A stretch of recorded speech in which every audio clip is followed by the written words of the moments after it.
presented by Umnes Record।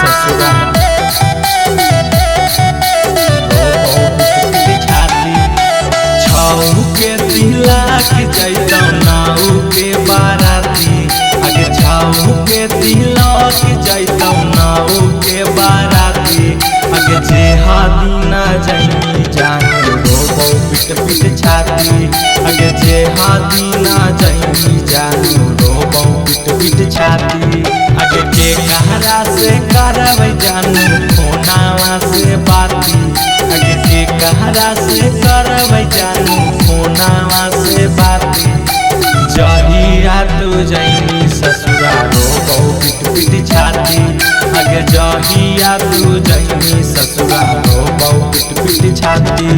आप सुन रहे हैं टिप्पू सिलवाड़ा की आवाज में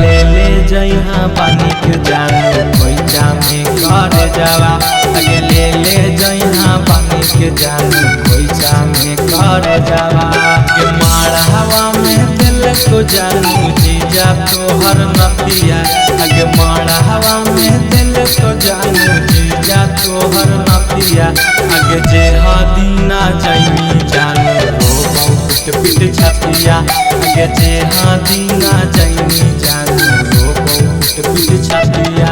Umnes Recording Studio गया।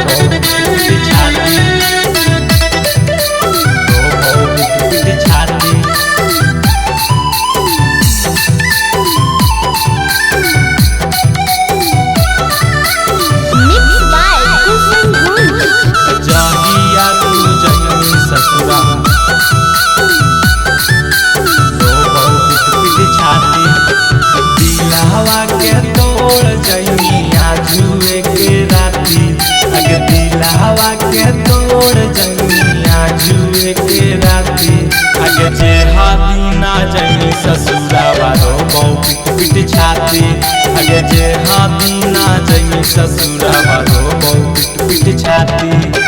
दीपक दीना वाला के कहानी बनाइबो जीवन साथी अगे सूरज सवरिया के कहानी बनाइबो जीवन साथी अगे जे हाथी ना जाई ससुरावा रोबो पिट छाती अगे जे हाथी ना जाई ससुरा रोबो पिट छाती।